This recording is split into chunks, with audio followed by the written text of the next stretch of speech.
आएगा। तो हमने जब पिछले रविवार को, पिछले विश्राम दिन को हम 40 संख्या के बारे में, उसके महत्व के बारे में जाने थे, जो मैं थोड़ा सा और भी बता देती हूँ, जो भूल गए हैं या जो नए हैं, नहीं सुने हैं, वो जान सके कि परमेश्वर ने 40 दिन रात वर्षा करके प्रलय लाया। और उस समय परमेश्वर ने प्रियो जो उनको मौका भी दिया था कि बाकी जितने लोग थे उन लोग क्या करें, मन को फिराएं। तो काफ़ी वर्ष तक परमेश्वर ने उनको मन फिराने का अवसर दिया, लेकिन जब वे मन को नहीं फिराए तो परमेश्वर ने 40 दिन और रात तक क्या किया, वर्षा करके सब कुछ नष्ट किया। सब कुछ, क्या मनुष्य, क्या वहाँ पर जीव जंतु, क्या वहाँ के जो भी प्राणी थे, सबको नष्ट किया। बस वही बचे जो नाव में थे, वही प्राणी बचे, वही पशु बचे जो नाव में, जो परमेश्वर ने ही स्वयं भेजा था उनको। क्योंकि हम देखते हैं कि परमेश्वर ने एक ही को धर्मी देखा था, किसको? नूह को धर्मी देखा था, और उसकी भी परीक्षा हो रही थी कि ये 40 दिन तक वो कुड़कुड़ा रहा है कि बुड़बुड़ा रहा है। लेकिन उसने पूरा विश्वास किया। उसने क्या, उसके पूरे परिवार ने पूरा विश्वास किया। और 40 दिन के बाद जब वर्षा बंद हुआ तो क्या देख रहा है, सब तरफ पानी ही पानी है। फिर भी उसने अपने आपा नहीं खोया, अपना धीरज को नहीं खोया, वो सूखने का इंतजार किया। और हम लोग क्या करते हैं, 40 दिन तक अगर हम लोग उपवास रख रहे हैं, 40 दिन हम प्रार्थना कर रहे हैं, तो उसके बाद हमारा आपा खो जाता कि हमको कुछ दिख नहीं रहा है, क्या होगा। लेकिन हमें इस नूह के जो 40 दिन रात वर्षा से सीखना है कि सूखने तक उसने इंतजार किया कि परमेश्वर ने जो कहा है वो देगा, कि सूखी भूमि वो देगा। तो हमें भी जब आप उपवास रख रहे हो 40 दिन रात तक, तो आपको धीरज धर के क्या करना, सूखी भूमि का इंतजार करना, आशीष का इंतजार करना है। और 40 संख्या के बारे में मैंने और क्या बताया था कि 40 दिन तक प्रभु यीशु मसीह ने क्या किया, उपवास किया। उसके बाद क्या हुआ, जब प्रभु को परमेश्वर से शक्ति सामर्थ्य मिलने वाली थी, आशीष मिलने वाली थी, उसी समय शैतान आके क्या किया, उसकी परीक्षा की। तो हमारे भी जीवन में क्या होती है, परीक्षाएं आती है। हमारे भी जीवन में क्या होती है, परीक्षाएं आती है। और प्रभु ने क्या कह के जवाब दिया, प्रभु ने कहा कि मनुष्य सिर्फ रोटी खा के जीवित नहीं रहेगा, वो तो परमेश्वर के मुख से निकला हर एक वचन से जीवित रहेगा। तो हम लोग जीवित परमेश्वर के वचन से रहते हैं प्रियो। और शरीर तो हमारा अभी जो शरीर है प्रियो, जो एक दिन नष्ट होना है, वो तो भोजन से जीवित रहेगा। लेकिन हमारी आत्मा कैसे जीवित रहेगी, वो प्रभु के उस वचन से जीवित रहेगी जो हम लोग इस बाइबल में पढ़ते हैं। हमारे विश्वास के द्वारा, इस वचन के द्वारा जो वायदा प्रभु ने किया हमें अनंत जीवन देने का, इस आशा के द्वारा, इस विश्वास के द्वारा हम लोग क्या रहेंगे, जीवित रहेंगे, अनंत जीवन को पाएंगे। और क्या हुआ था, क्या कहा कि तू इस कंगूरे पर, जब प्रभु यीशु मसीह को शैतान ले गया मंदिर के ऊपर छत में और कहा कूद जा, तो स्वर्गदूत आके तेरे को बचाएंगे। लेकिन प्रभु ने क्या कहा, प्रभु ने कहा कि अपने परमेश्वर की परीक्षा नहीं करना है हमको, क्योंकि हम लोग मुसीबत में रहेंगे, पुकारेंगे तो प्रभु तो जरूर आएंगे। उसने तो वायदा किया अपने वचन में कि जब तू पुकारेगा तब मैं तेरे पास आऊंगा। क्या कहा है प्रभु ने, कि जब तू पुकारेगा तो मैं तेरे पास आऊंगा और तुझे छुड़ाऊंगा, ऐसा कहा है ना वचन में। तो आएंगे ही, हमें परीक्षा नहीं करनी। और तीसरा क्या होता है कि तू मेरे को दंडवत कर। शैतान ने क्या कहा, मुझको दंडवत कर तो मैं सब कुछ, सारे वैभव सब कुछ दे दूंगा। लेकिन प्रभु ने क्या कहा कि सिर्फ अपने परमेश्वर को ही दंडवत मैं करूंगा। और भाग जा करके शैतान को कहा, और शैतान क्या हुआ, वहां से भाग गया। तो क्या सिखाता है प्रियो, कि शैतान आपके जीवन में आएगा जब आप उपवास प्रार्थना कर रहे हो, जब आप कुछ प्रभु से मांग रहे हो, तो शैतान आके आपकी परीक्षा करेगा, आपको भरमाएगा। लेकिन हमें इस वचन को याद रखना है और प्रभु में बने रहना है कि एक ही सच्चा परमेश्वर है, उसी परमेश्वर पर विश्वास रखना है। और हम देखते हैं प्रियो कि 40 दिन के विषय में क्या हुआ था। प्रभु ने जब, परमेश्वर ने जब देखा कि इस्राएली लोग क्या हो गए थे, गुलामी में चले गए थे, मिस्र में चले गए थे, तो जो 3 दिन का रास्ता था उनको 40 वर्ष लग गए। 40 वर्ष लग गए उनको कनान देश में पहुंचने के लिए। क्यों? क्योंकि परमेश्वर उनकी परीक्षा कर रहा था। क्या हुआ, 40 वर्ष के बाद ही उन लोग क्या हुए प्रियो, वहां पर पहुंचने पाए। और जो कुड़कुड़ाया बुड़बुड़ाया और जो मूर्ति खोद कर क्या कर रहे थे, अपने देवता बना के उसको पूज रहे थे, उस सभी को क्या किया, परमेश्वर ने नष्ट किया प्रियो। तो वही है कि हमारे जीवन में आशीष तभी आती है जब हम लोग परमेश्वर पर पूरा विश्वास करते हैं प्रियो, पूरा विश्वास करते हैं और कुकड़ाते बुड़बुड़ाते नहीं है, धीरज धरते हैं। जैसे कि उस समय इस्राएली लोग कुकड़ा बुड़बुड़ा रहे थे और परमेश्वर ने क्या किया, उनको नष्ट किया प्रियो।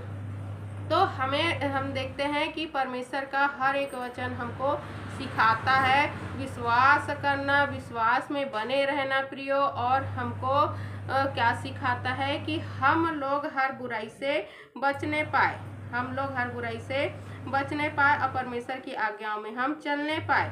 तो 40 संख्या का बहुत ही ज़्यादा जैसे कि बाइबल में महत्व है प्रियो। इसी प्रकार हम देखते हैं कि आज 7 संख्या के बारे में हम लोग जानेंगे। 7 संख्या की आज हम 12 संख्या के बारे में जानेंगे कि 12 संख्या कई बार हम देखते हैं बाइबल में 12 संख्या का इस्तेमाल हुआ है और उस 12 संख्या में बहुत ही ज़्यादा हम देखते हैं प्रियो गहरा रहस्य है, क्योंकि हर एक जो वचन है प्रियो ये इसमें बहुत ज़्यादा गहराई है और ये क्या है, आत्मिक बातें हैं।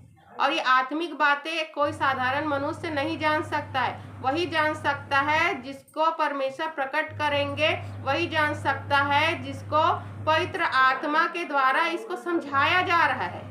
तो हम देखते हैं प्रियो हालेलुया कि परमेश्वर ने प्रियो हालेलुया जैसे कि हम देखते हैं कि परमेश्वर ने प्रियो जब इस्राएल को आशीष दिया, हालेलुया, जब हम देखते हैं याकूब का नाम इस्राएल हुआ तो उसको 12 ही हम देखते हैं संतान क्यों दिया, हालेलुया।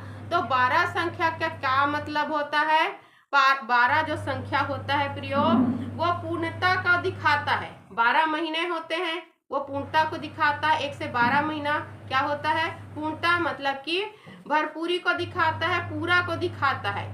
और हम देखते हैं प्रियो जो हमारा 24 घंटा होता है उसमें क्या होता है, 12 दिन क्या होता, 12 रात होते हैं और 12 सुबह होते हैं। 12 घंटा क्या होते हैं, रात होते हैं और क्या होते हैं, 12 घंटा सुबह होते हैं, जिसमें सुबह और शाम को हम दोपहर ऐसे करके बोलते हैं, लेकिन क्या है वो भी तो सुबह ही है।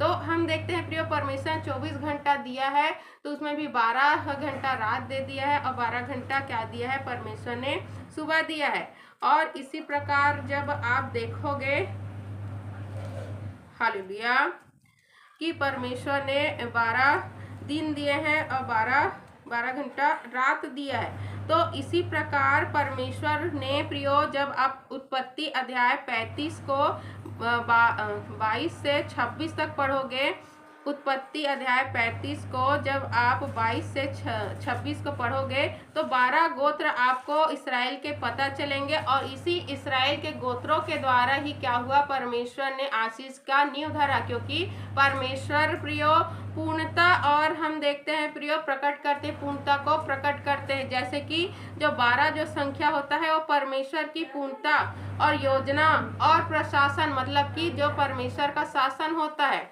उसको क्या करता है, प्रकट करता है अपने वचन के द्वारा।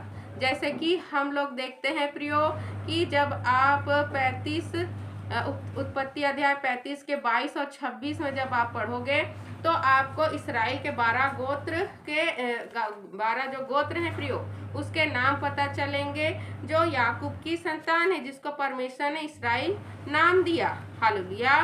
तो हम देखते हैं प्रियो कि जो इस्राएल के 12 पुत्र थे, इस्राएल के 12 पुत्र कौन कौन थे, हालेलुया। तो हम देखते हैं लिया से रूबेन, सिमोन, लेवी, यहूदा, इस्साकार और जबूलून और बिन्यामीन हुए। और राहेल की दासी बिल्हा के पुत्र क्या हुए, दान और नप्ताली। और लिया की दासी जिल्पा के पुत्र गाद और आशेर। तो हम देखते हैं याकूब के 12 पुत्र हुए प्रियो। और इसी पर परमेश्वर ने अपने लोगों पर, अपनी इस्राएली प्रजा पर नींव डाली कि इन्हीं से अब क्या होगा, आशीष मिलेगा। इन्हीं गोत्रों को ही क्या किया, प्रधान बनाया, हालेलुया। जैसे कि हम देखते हैं प्रियो जब आप निर्गमन अध्याय 28 के 21 पद में जब आप पढ़ोगे, हालेलुया, तो उसमें भी हम देखते हैं कि जो याजक होते थे उसके छाती पे क्या होता था, उसमें 12 हम देखते हैं मणि जड़ा था। तो ये 12 मणि किसका प्रतीक था कि मैं 12 इस्राएल के जो गोत्र हैं उसका परमेश्वर हूँ, और मैंने इनसे वाचा बांधा है इनके पूर्वजों से कि मैं इनको आशीष दूंगा, इन पर दया करूंगा, इनको क्षमा करूंगा, इनसे प्रेम करूंगा, इनकी सारी आवश्यकताओं को पूरी करूंगा।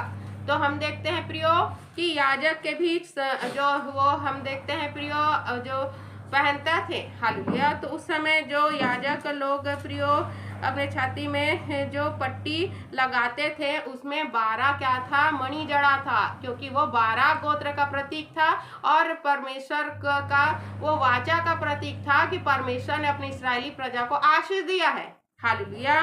तो इसी प्रकार आप जब यहोशू अध्याय 4 के 20 और 22 को जब आप पढ़ोगे प्रियो, यहोशू अध्याय 4 के 20 और 22 पद में जब आप पढ़ोगे तो आपको वहां पर पता चलेगा कि परमेश्वर ने प्रियो इसराइलियों को क्या कहा था। जब इसराइली लोग प्रियो यरदन पार कर रहे थे तो सामने में क्या आया था, यरदन नदी आया था। तो परमेश्वर ने क्या कहा था कि वाचा के संदूक अपने साथ रखना, और याजक लोग बीच नदी में क्या होंगे, ठहरेंगे, और जहाँ ठहरेंगे वहाँ का 12 पत्थर को क्या करना है, उठाना है। उस 12 पत्थर को अपने साथ लेके चलना है और उसको एक जगह पर रखना है, और अपने बच्चों को बताना है कि ये क्या है, 12 जो पत्थर है वो 12 गोत्र के प्रतीक हैं। क्या करना है कि बताना है कि ये 12 पत्थर किसके प्रतीक हैं, ये 12 पत्थर इस्राएल के 12 गोत्रों के प्रतीक हैं, हालेलुया। तो हम देखते हैं प्रियो कि वो 12 संख्या ही हमको वो 12 पत्थर हमको क्या समझ आता है उस 12 पत्थर से, कि परमेश्वर प्रियो अपनी आशीष को याद दिलाना चाहते थे, किसको, बच्चों को। तो आपको भी अपने बच्चों को बताना है कि परमेश्वर आप पर दया किए हैं प्रियो, परमेश्वर ने कैसे आपको उद्धार दिया है, क्योंकि परमेश्वर चाहते हैं कि जिस प्रकार उस पत्थर को रखा गया था और इसराइलियों को कहा गया था कि अपने बच्चों को बताना कि ये 12 गोत्र का प्रतीक है और परमेश्वर ने हमको आशीष दिया है, हमको उस आशीष को याद रखना है। इसी प्रकार जब आप देखोगे पहला राजाओं के 4 के 7 पद में जब आप देखोगे प्रियो, तो उसमें सुलेमान ने भी 12 अधिकारी लोगों को क्या किया था, नियुक्त किया था, जो सब कुछ वहां पर देख रेख करे, सभी की जो भी जरूरत है सब कुछ का प्रबंध कौन करे, तो 12 अधिकारी करे। तो उसमें भी 12 संख्या का ही इस्तेमाल किया गया है, क्योंकि 12 संख्या पूर्णता को बताता है, पूरा को बताता है प्रियो, हालेलुया। इसी प्रकार जब आप देखोगे हालेलुया कि परमेश्वर ने प्रियो मत्ती अध्याय 10 के जब 1 से लेके 4 पद में आप देखोगे तो उसमें प्रभु यीशु मसीह ने, क्योंकि अभी तक तो हमने किस में देखा था, पुराने नियम में देखा था, जब अब नए नियम में भी देखोगे प्रभु यीशु मसीह ने 12 चेलों को चुना, हालेलुया। 12 चेलों को ही चुना प्रियो, ना कम ना ज्यादा, क्योंकि वो भी पूरा को ही दिखाता है, हालेलुया। पूरा मतलब कि कोई भी मतलब उसमें कमी नहीं है, मतलब वो संपूर्ण है, वो पूरा है। और प्रभु ने भी जब प्रियो क्रूस पर जब बलिदान हुआ तो क्या कहा, पूरा हुआ, हालेलुया। तो परमेश्वर क्या है, पूर्णता के प्रतीक है, मतलब वो सब कुछ है, सब कुछ मतलब कि पूरा है वो। अब जैसे कि हम कुछ चीज लेके आते हैं, सामान लेके आते हैं प्रियो, तो हम लोग अपने घर में बोलेंगे कि ये तो आधा है, ये तो मतलब और भी भरना है, लेकिन हमारा परमेश्वर तो पूरा है, सब कुछ उसके अंदर है, सब कुछ मतलब कि पूरा संसार ही हमारा परमेश्वर है, पूरा बनाने वाला जो सब कुछ है प्रियो वही सब कुछ है, मतलब पूरा का मतलब होता है सब कुछ, हालेलुया। तो इसी प्रकार हम देखते हैं जब आप प्रकाशित वाक्य में भी पढ़ेंगे, प्रकाशित वाक्य 21 के जब 41 पद में प्रियो, तो यरूशलेम के भी क्या है, 12 द्वार हैं, 12 फाटक है, उसमें भी 12 संख्या का इस्तेमाल किया गया है, क्योंकि वो भी पूर्णता को ही दिखाता है, हालेलुया। कि परमेश्वर हमको पूर्णता देते हैं प्रियो, हमको भरपूरी देते हैं, हमको सब कुछ देते हैं, क्योंकि परमेश्वर ही सब कुछ है, हालेलुया। तो हम देखते हैं जब आप प्रकाशित वाक्य 21 के 12 में जब आप देखोगे हालेलुया, तो उसमें भी आपको प्रियो हालेलुया परमेश्वर की योजना के बारे में पता चलेगा, हालेलुया। जब प्रकाशित वाक्य अध्याय 21 के 12 पद में जब हम देखते हैं, हालेलुया, उसकी शहरपनाह बड़ी ऊंची थी और उसके 12 फाटक और फाटकों पर 12 स्वर्गदूत थे और उन फाटकों पर इसराइलियों के 12 गोत्रों के नाम रखे थे। हालेलुया। तो हम देखते हैं प्रियो कि 12 गोत्रों का नाम मतलब कि परमेश्वर की वाचा की ये प्रजा मेरी है और इस प्रजा को मैंने आशीष दिया है। हालेलुया। तो परमेश्वर अपने वायदे को नहीं भूलते हैं प्रियो। अपने जो परमेश्वर ने जो वाचा आपसे बांधा है, जो आपसे वायदा किया है, जो आशीष आपको दिया है परमेश्वर ने, वो नहीं भूलते हैं और हमको भी याद रखना है प्रियो। इसी प्रकार हम देखते हैं, हालेलुया, परमेश्वर ने प्रियो, हालेलुया, हालेलुया, गिनती अध्याय 13 के जब 1 से लेकर 2 तक आप पढ़ोगे प्रियो, हालेलुया, गिनती अध्याय 13 के प्रियो, तो उसमें भी परमेश्वर ने क्या किया था प्रियो कि 12 लोगों को ही क्या किया था, भेद लेने के लिए कनान देश में भेजा था, जहां पर परमेश्वर ने इस्राएलियों को वायदा किया था कि मैं तुमको कहाँ बसाऊंगा, कनान देश में बसाऊंगा। तो परमेश्वर ने प्रियो 12 को भेजा था, जिसमें क्या हुआ था, हालेलुया।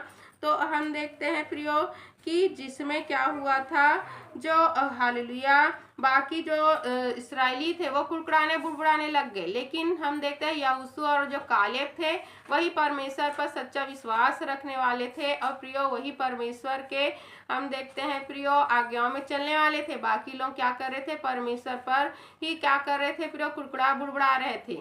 तो हम देखते हैं प्रियो कि हमारे जीवन में भी क्या होता है, परमेश्वर हमको पूर्णता देते हैं, लेकिन हम लोग भी प्रियो कैसे होते हैं, इन इसराइलियों के जैसे हो जाते हैं और परमेश्वर ने जो हम पर दया की है, जो परमेश्वर हमको आशीष दिया है प्रियो, वो सबको भूल कर हम कुड़कुड़ाने बुड़बुड़ाने लगते हैं कि परमेश्वर हमको वो देश में कैसे देगा।